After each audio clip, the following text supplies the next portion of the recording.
Since the era of the French Revolution, commentators and politicians have referred to the press as the fourth estate, signifying the important, if informal, role of the press in public life. Today's guest leads a nonprofit news agency extending the power of the press to undercovered corners of the world. He's Charles Sennott, this week on Story in the Public Square.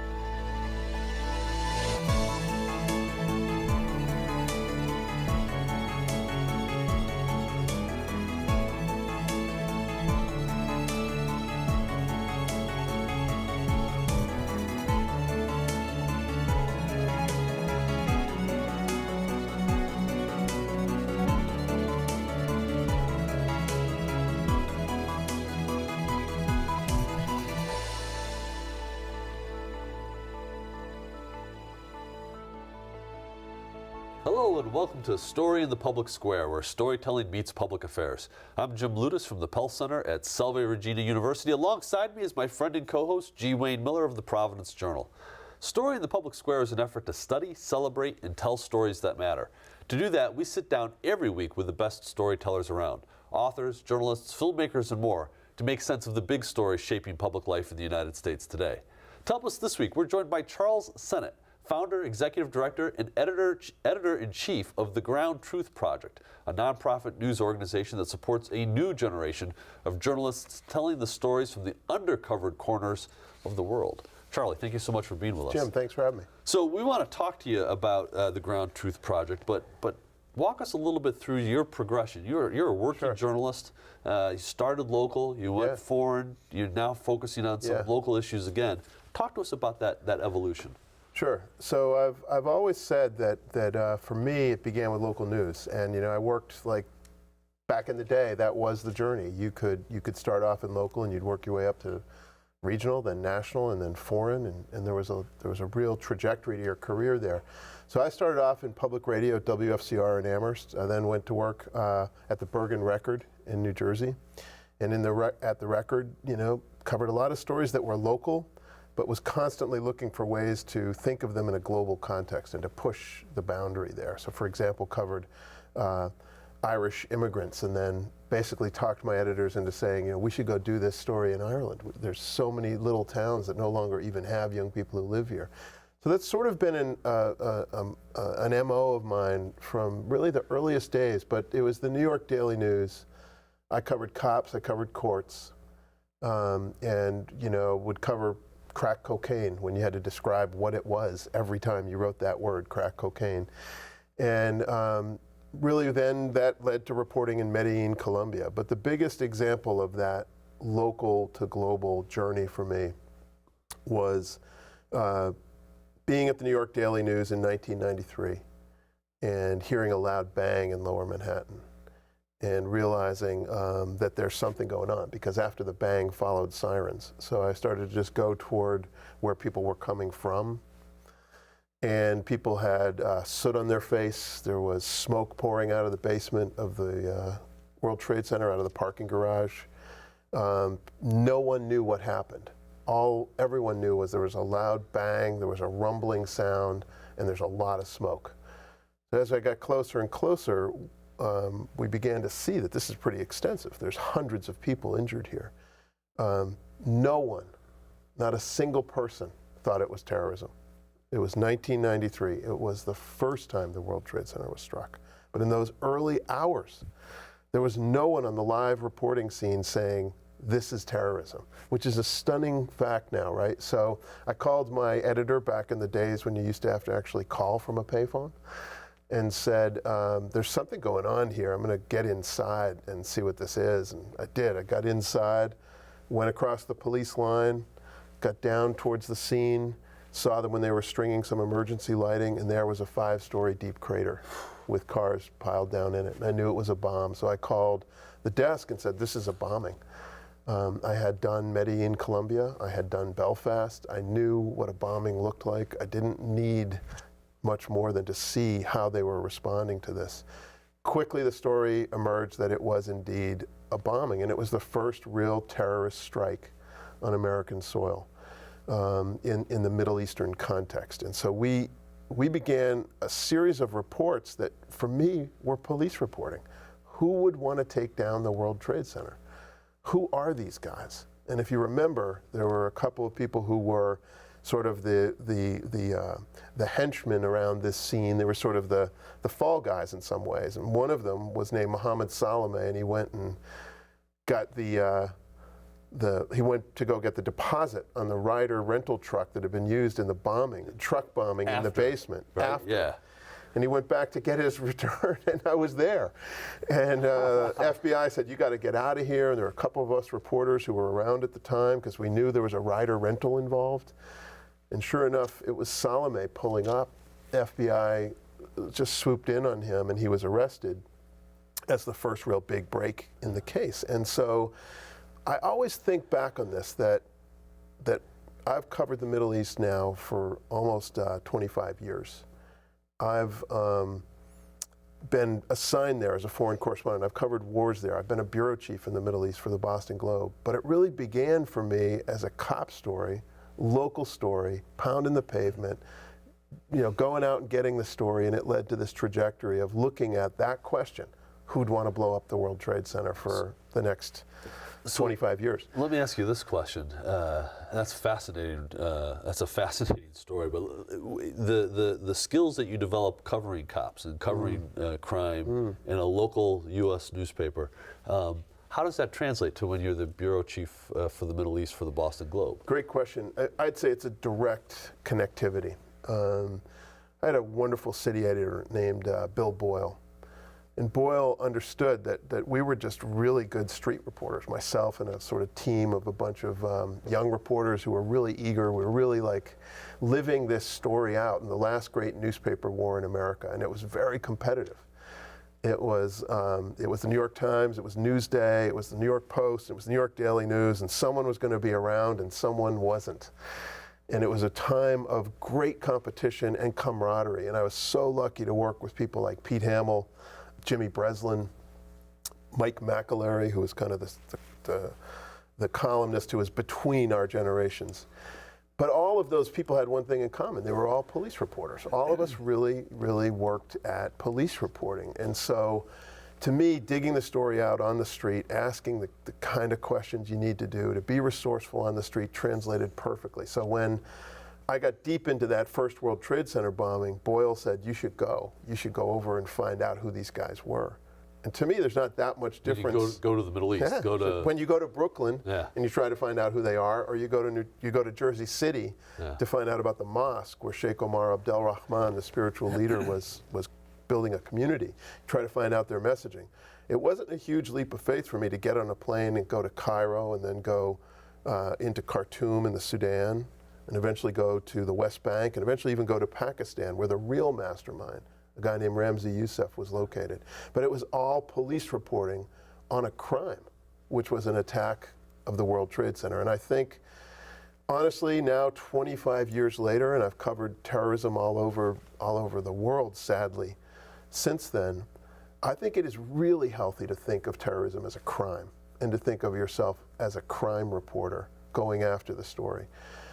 It's solid, it's the way to do it, it's the way you ask the simple questions that lead one connection to the next. So we're going to get into the skills of street reporting, how useful they are still today in this age when a lot of journalists may be tempted to stay in their newsrooms, their offices, do the Facebook, the Google, the Twitter, and it's a lot easier. There's still such value to getting out there on the street. And I know that's something you bring to the young people you train. Right. But so we'll get to that in a minute. Okay.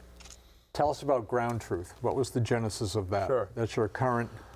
So ground truth's a word that I first heard covering the war in Iraq. And when I heard it, I was with an embed, and I kept hearing this phrase, what's the ground truth in that area of operation? I thought that's an interesting phrase. I kind of wrote it down. It's very obvious what it means. It means the truth from that area of operation or that sector. Then I started asking around about it, and one of the military guys said to me, that's not just an obvious term. That's a technical term. We need ground truth to be able to paint the targets. And I thought, what are you talking about? And so what I learned and what I've come to understand is ground truth is a very technical term used in calibrating satellite technology. Satellites read many things. They read visuals, so pixels that need to align. They read temperature. They read barometric pressure. They can read a number of different things. But the sophistication of the technology in the satellite can only make sense and only be providing a true reading if there's something called the ground truth, which is someone on the ground measuring it in real time to compare it to the technology and to calibrate or recalibrate if there's a discrepancy. So I never think of NASA as poetic, but they said, you know, when you have a conflict between the technology and the ground truth, trust the human reading. And so I feel like that's what I've done with my reporting my whole life, is to go into places and get that human reading on the ground. And I thought, in this day and age where we're bombarded by information, where we constantly have too many pixels coming at us, that we want to create a new news organization, particularly for an emerging generation of journalists, that will be part of that process of really calibrating the technology of our time and the overload of information by getting the true reading, the human reading on the ground, or the ground truth. And that's why we call our organization the Ground Truth Project. You've done a lot of work with ground truth, and we could spend hours talking about it, but let's, for the time we have, start with, you did a lot of reporting during the 2018 midterm elections in the U.S., both before, during, and after. Tell us about that effort. Sure. So we had funding, and we basically had a challenge, which was how quickly could you pull together a team that could look at some of the issues around troubles with voting. We were starting to see some inkling of this in Georgia and in Florida and elsewhere in the country, North Dakota. And we just sort of accepted the challenge, and we said we are very connected to universities and journalism programs around the country. We put out the word, and we very quickly assembled a team of 60 student reporters who we put out into 15 states, but we concentrated in 3 states, Georgia, Florida, and North Dakota, where we had lawsuits or allegations of voter suppression.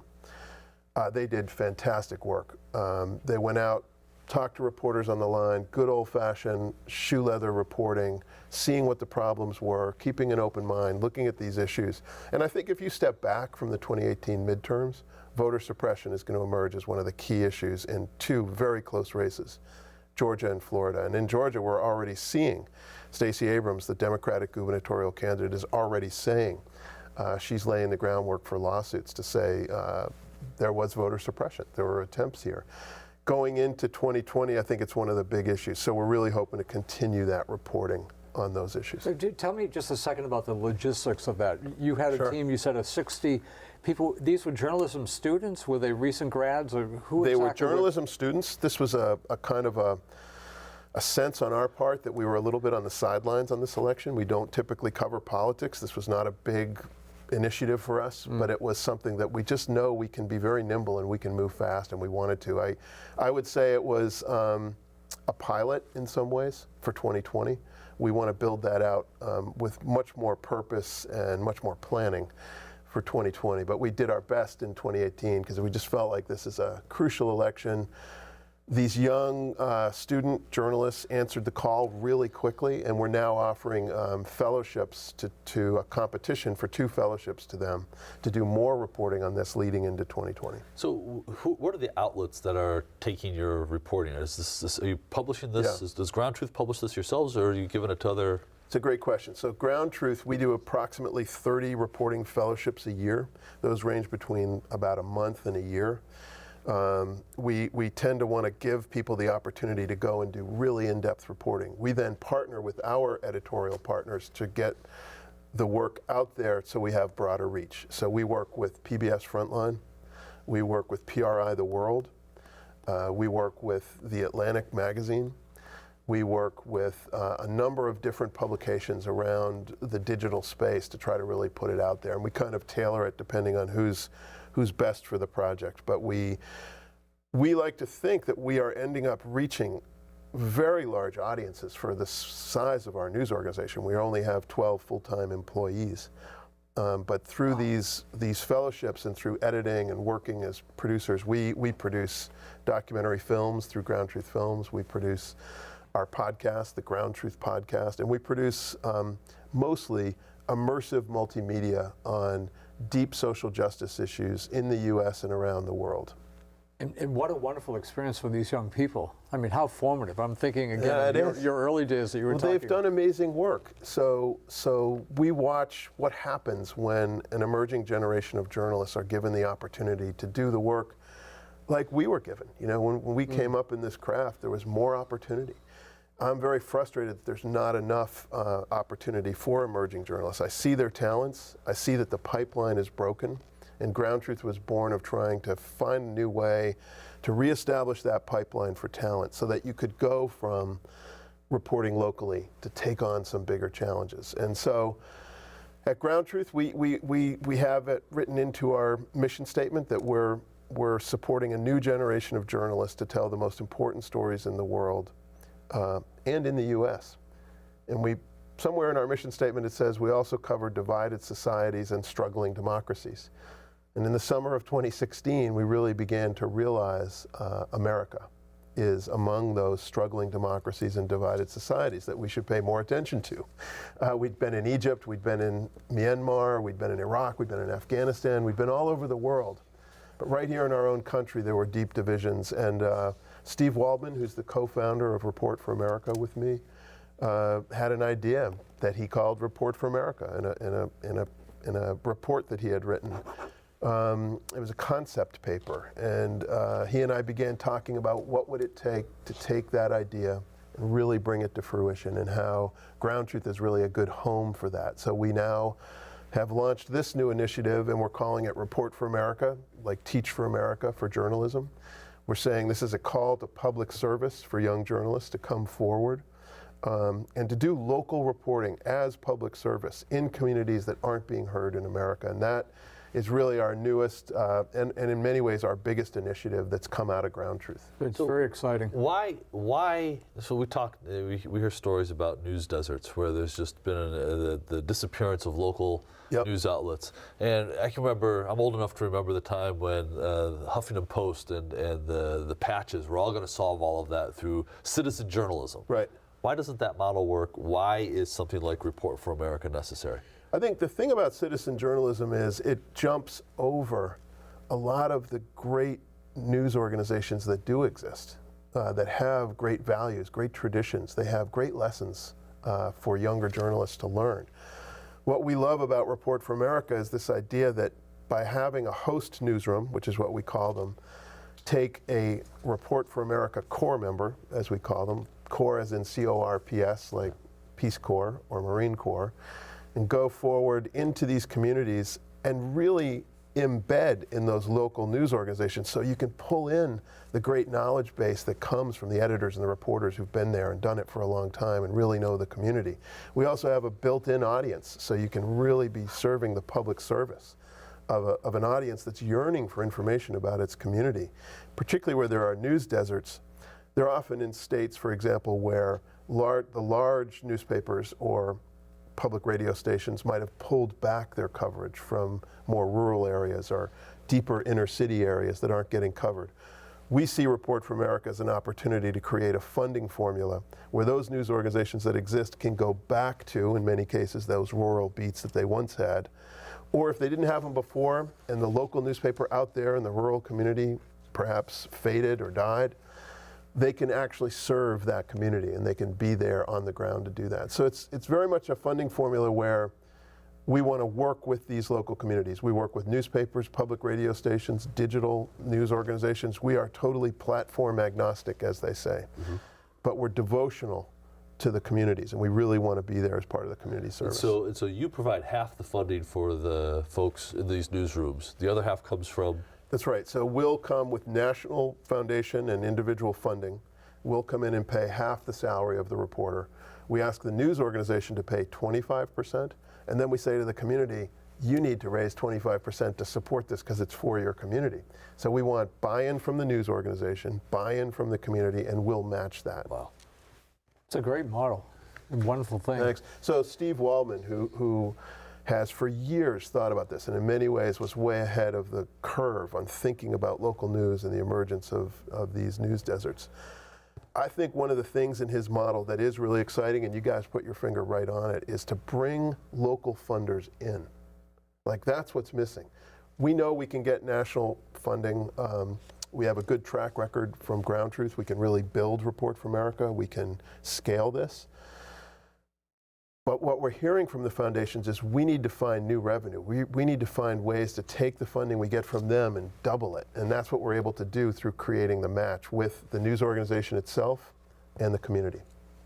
So I've read a number of the reports, and they're outstanding. Thanks. I got a real sense, and knowing the age of the people that were writing these, I got a sense of enthusiasm and excitement that I don't want to say you don't always see in the reports from more accomplished and veteran reporters, but that's really what I'm saying.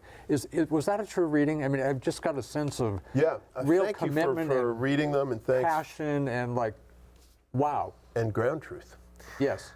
What we're trying to say is when you're doing your Report for America service year, or we offer up to 2 years, so we hope people will stay for 2 years. While you're doing that, you're serving that community. So you might be writing about planning boards, you might be writing about City Hall, you might be writing about some local issue, the school boards, whatever. What we're doing at Ground Truth is we're saying to those Report for America reporters, give us 2 essays a year that we can nationalize. Really tell us what it's like where you live, like bring it home. Think of this like a dispatch or a postcard from where you're doing your service. And we are trying to curate that collection of essays and come up with a new voice of a new generation of journalists that we hope will speak directly to their generation. So what's missing for a lot of young people is they don't hear voice on local news because there's not enough young people doing it. Right. So we're trying to pull this forward. So the Report for America core members do wonderful work on their own for their host news organization. We're trying to create Ground Truth as a brand that pulls a few stories a year forward and says, what's the one that could really allow you to take someone who doesn't know what it's like to live in Pike County, Kentucky, or in Mingo, West Virginia, or in the Mississippi Delta. Bring us to those places. Or rural Georgia, like Samantha Max is one of many reporters that I could cite. Thanks for reading that. Wasn't that an amazing That was story? outstanding. What I loved about Samantha's story was her honesty in saying, as a reporter, sometimes you run into people who you just want to help. And right, she was dealing with a very, very sick person who was really struggling. And she was divided. And she felt like, I'm here to tell your story, but how can I help? That struggle within Samantha embodies our hope for the spirit of public service that's in Report for America. I can't help her with the equation of how do you balance that? Because we can't be advocates and journalists. We want to encourage her to think of journalism as a role. But the instincts in her for public service, to be thoughtful, to be caring, we love that. But we also want her to get grounded in the idea that journalism itself, when it's done well, when it's fair, when it's balanced, when it's impartial, when it's not partisan, when it's about people and it's about what they're going through, that is a public service in itself. We've got a few minutes left. I want to pick up on a story that you had published through Ground Truth, a Jewish holiday celebrated by Christian Zionists. Takes you back to your Middle East days. Tell us about that story. Sure. So for me, that story is an outgrowth of the time I've spent in Jerusalem, a city I really love. I had 2 children born there, actually one in Jerusalem, one in Bethlehem, but we lived in Jerusalem the whole time. My wife and I really, when I was based there for the Boston Globe as the Middle East bureau chief, came to love all sides of that divide. I mean, we had friends who were Palestinian, we had friends who were Israeli, we had friends who were religious, we had friends who weren't. But what drew me into Jerusalem was just as grew up Catholic, Boston Irish, sort of a very traditional upbringing. I wondered what's happening to the place where my faith was born when the people who are the living presence of that faith disappear. So Palestinian Christians are disappearing. And that became a very elegiac body of work for me. And anyone who knows me might be chuckling. I'm not religious. I think much to my mom's dismay. But I am someone who cares about my faith. I think about it. And I felt pulled to that story. Maybe the nuns got to me young. I don't know what happened, but they always do. Yeah. So, I can speak to that too. I knew for a fact that this story mattered to me. and I wanted to tell it. So as I started to tell it and the Palestinians were disappearing, then I realized, wait, there's a whole cohort of Americans who are coming to Jerusalem, and they're flooding the place. And I started to talk to them, and none of them knew that there even are Palestinians who are Christian. And I'd say, yeah, they're part of the continuum of our faith for 2,000 years in the place where it began. They'd be like, no, Palestinians are Muslim. And I'd say, no, you got to be kidding. They're Catholic.